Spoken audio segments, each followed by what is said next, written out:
sa clock, charging high 36.57. Possible sira ang regulator. Oh, hindi man lang nanginit.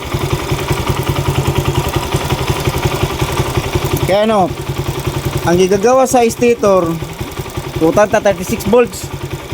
So di rin niya nare-regulate. Ang kakadig yapon niya, di mo lagi yapon nga voltahe.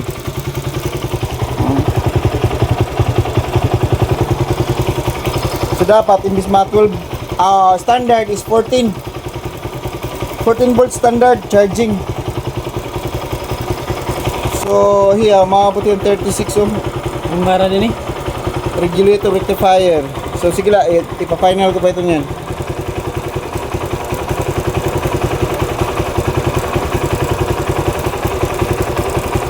Kain tanan. Turon ta pag-test.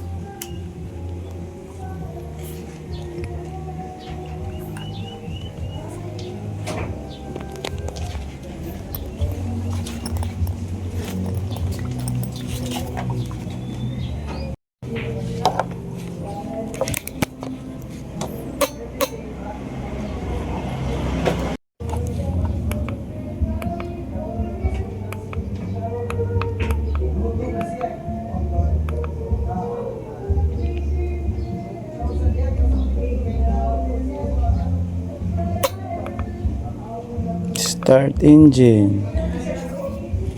Start.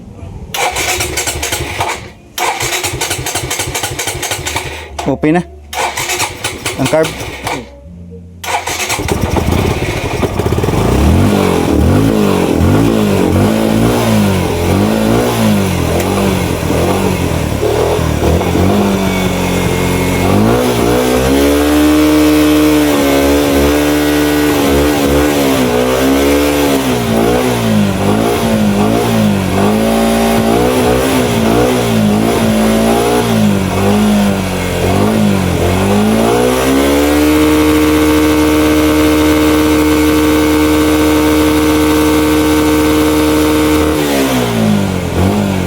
Good.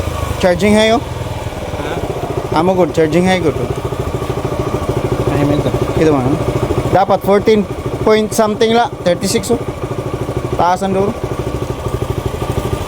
Maguguba ang battery.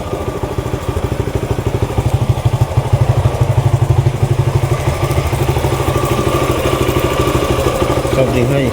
Charging high. So, kuhaan ko dito na akong regulator. But, ada pa ba ito? Kaya kung na ada pa. Testing tanga da. Papakitaon talo tikaw ang comparison niya kung paano i-test ko kanina nga magkaiba hera kung trahito nga regulator.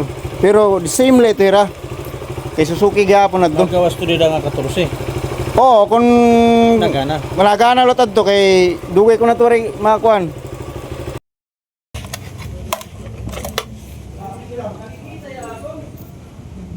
Positive.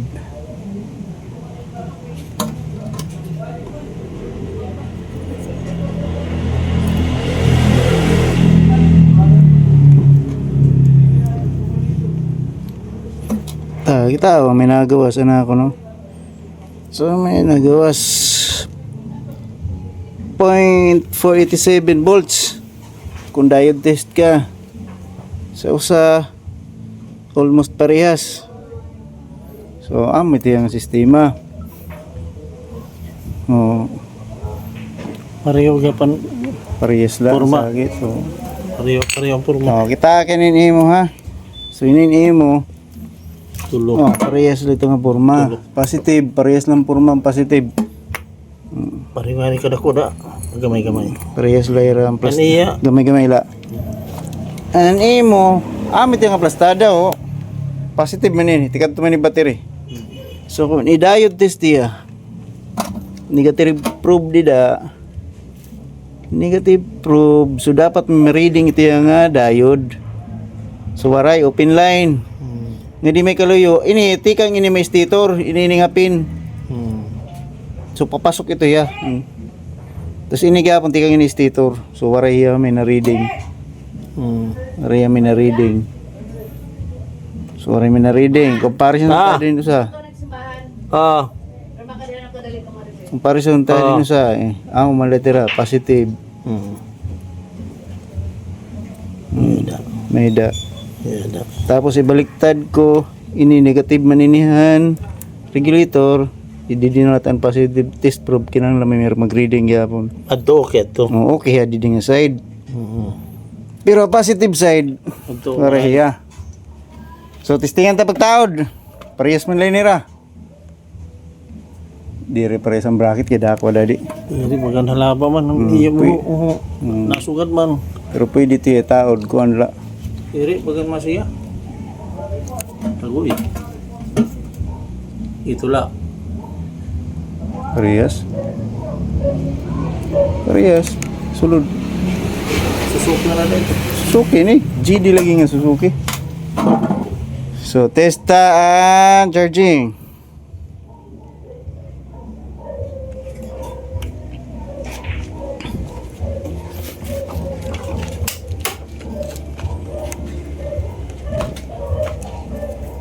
Ayaw natin yung mayabi din eh. Mutay na.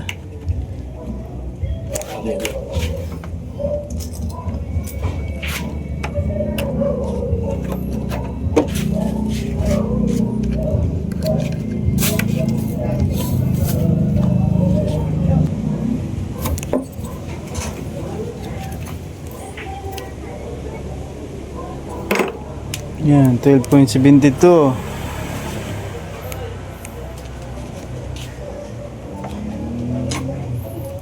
On.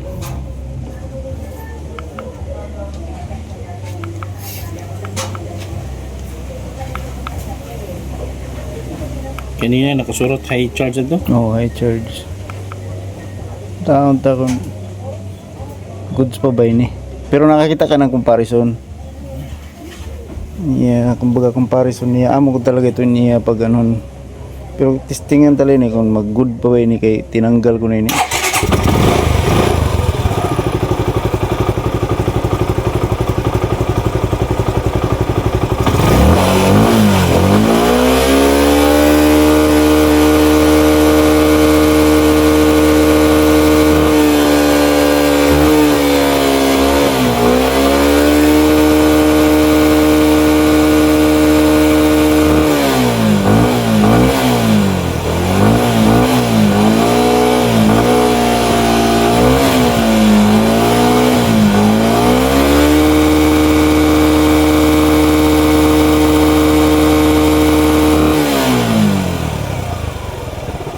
Nakaabot niya 18 kay may da pa niya kuan.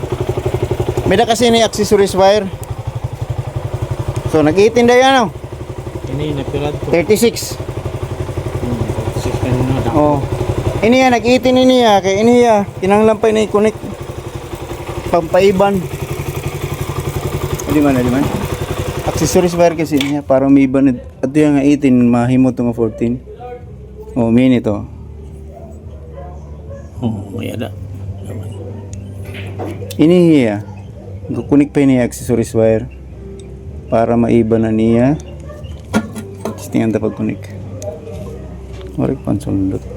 Kunik tayo. Pwede ko mag-kunik yung accessories wire. Para umiba no, para umiba ng kuryente. Ipapasa iba. Papasa iba. Mali kinanglan niya kunik. Pwede harili. Maringaran ko dito.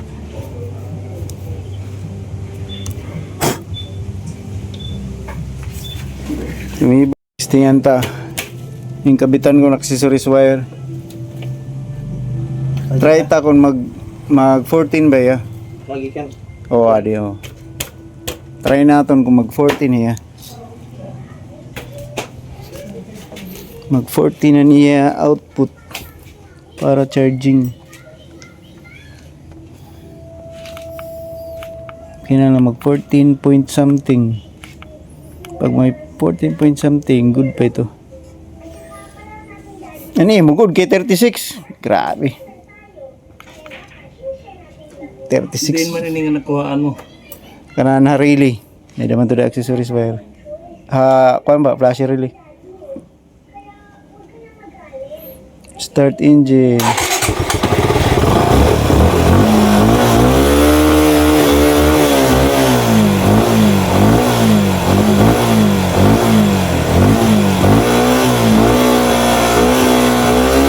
Oh.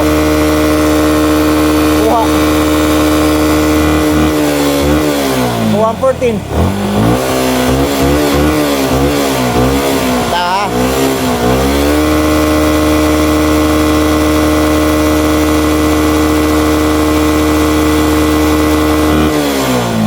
Sweet. Charging high pero standard ito 14.43. Standard ito. Pasado ito ya. Kanina 36. Oo, 36. Hindi rin ang masusunod yan. Oh, di na masusunog gani mo kuan. CDI.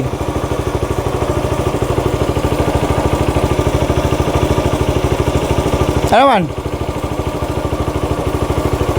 Kabit mo lang itong regulator kaya para di madaot ang CDI. Oo, sige. Kaysa naman mag-out ko na din ganyan. Madaot ito ni mo kuan. Ito yan, ang ma-charge na ito.